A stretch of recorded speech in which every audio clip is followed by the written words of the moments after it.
We're back to read the next chapter of Dealing with Dragons, in which Alienora discovers an unexpected use for soapy water and Cimmerian has difficulty with a dragon. Antrel looked past Cimmerian and Alienora as if they were not there, and spoke to the Stone Prince. I told father someone was listening. He won't be happy when he finds out I was right, but he'll feel better when I tell him that I've taken care of things. He might even let me have a look at the king's crystal once Warhog gives it to us. So that's what you're after, Cimmerian said. Antrel favored her with a superior smile. Quite right, Princess Cimmerian. The king's crystal will show us the whereabouts of every piece of useful and interesting magic in the world. All we have to do then is go and pick them up.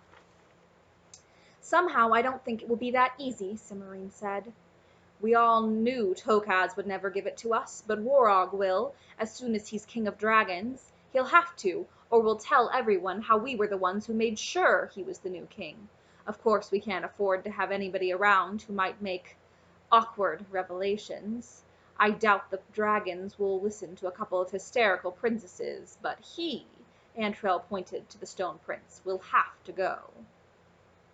What are you going to do? Alienora demanded. She was plainly frightened, and Cimmerian could see that her knuckles were white with the force of her grip on the handle of the scrub bucket. Oh, gravel seems appropriate, don't you think? Antrel said.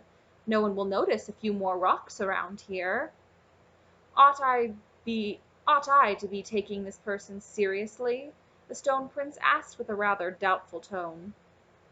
You'd better if you don't want to end up as a lot of little pebbles, Alienora answered. She still sounded frightened, but she seemed to be getting a grip on herself. He's a wizard. You wouldn't be talking about gravel if you were the one who had to sweep the floor, Cimmerian said to Antrel. She took a step forward as she spoke, hoping to get between Antrel and the Stone Prince before Antrel noticed what she was doing, but she didn't think Antrel was a good enough wizard to do any real harm. But there was no point in taking chances. Stay where you are, Princess Cimmerian, Antrel commanded. I'll deal with you in a moment.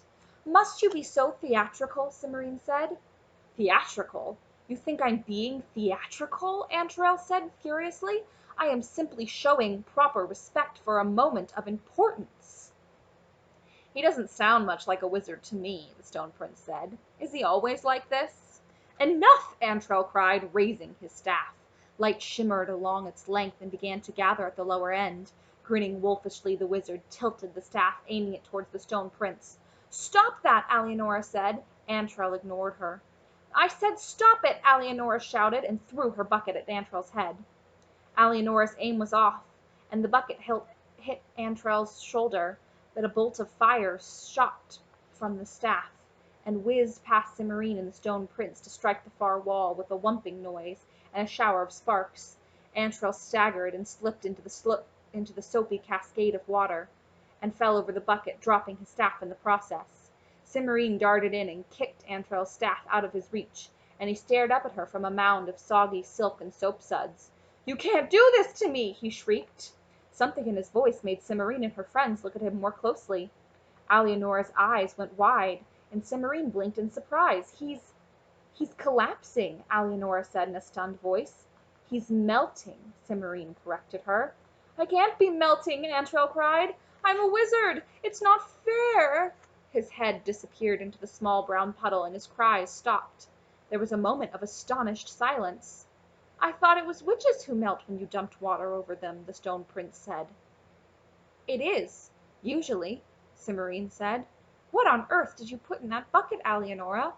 Just some water and soap and a little lemon juice to make it smell nicer, Alienora said. Cimmerian was thinking hard.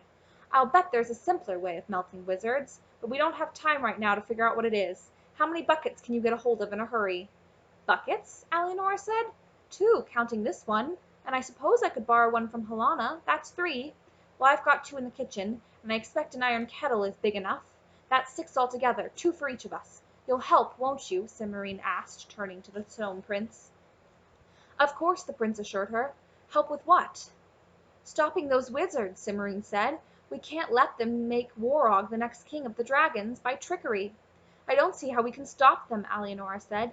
We can't possibly get to the Ford of Whispering Snakes before the trial starts, and even if we could, we don't know where the wizards will be hiding.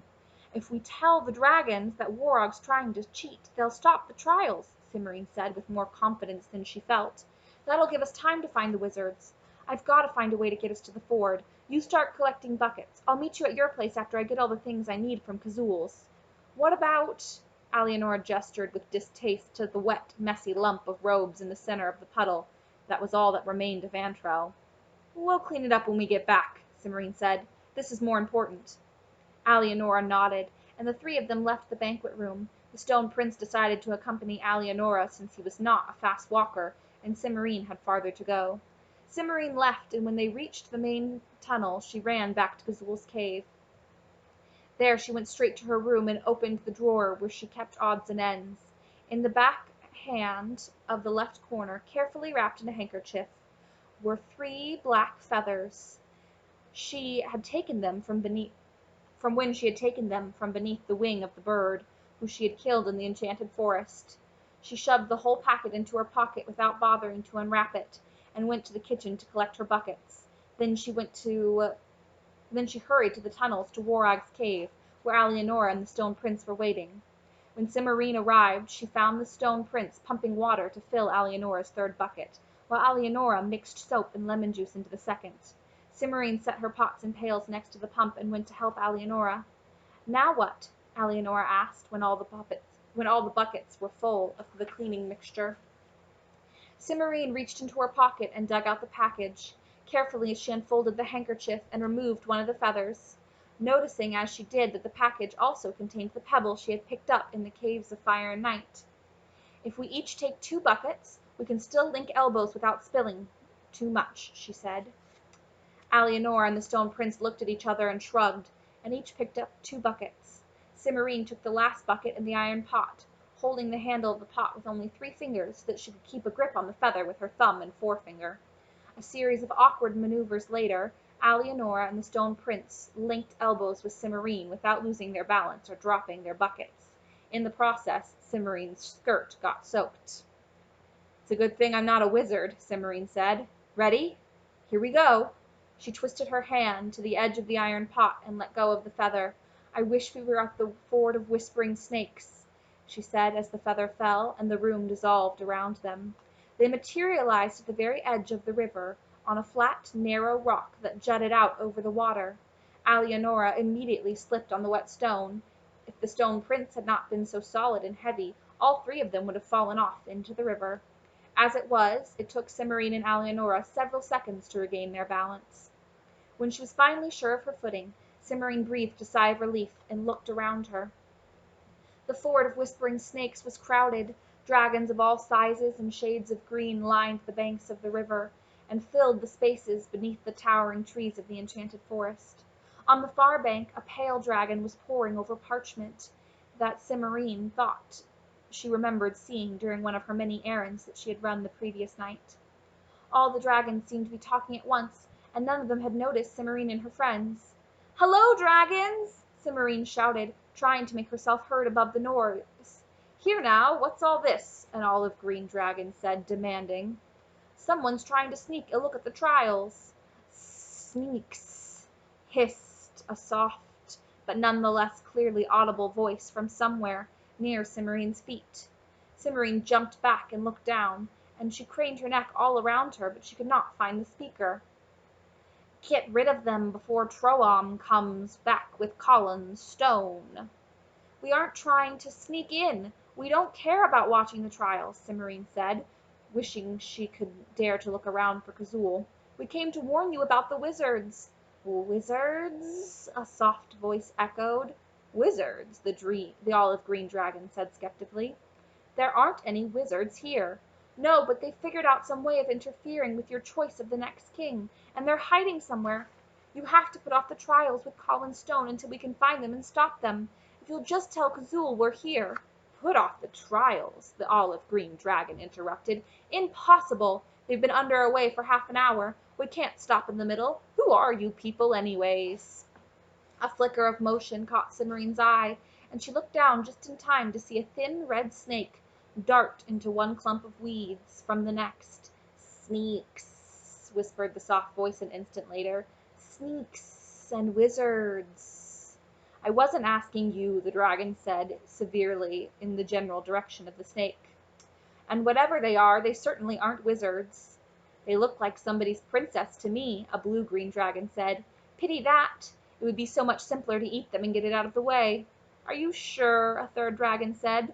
The one on the end doesn't look like a princess. I'm beginning to think this wasn't such a good idea, the Stone Prince said. He may not be a princess, but he doesn't look edible either, the blue-green dragon pointed out. And these two are definitely princesses, and you can't go eating them out of hand. Princesses, hissed the voice from under a rock. Oh, princesses, the green dragon said. No wonder they're so full of wild tales. It's true, Cimarine said desperately. If you don't believe us, take us to Kazul. She will. I can't do that, the olive green dragon said, shocked. Kazul's third in line now, after Mazrin and Warog. You can't talk to people that close into making the attempt on the stone. It would distract them. Warog, Alianora said. Warog's next in line?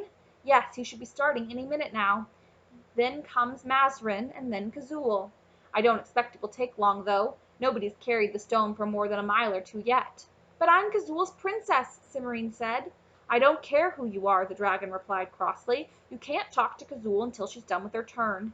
That will be too late. You don't understand. Warog and the wizards. I've had enough of your wizards, the green dragon said. You're a confounded nuisance, and you ought not to be pushing your way in here when you're not wanted.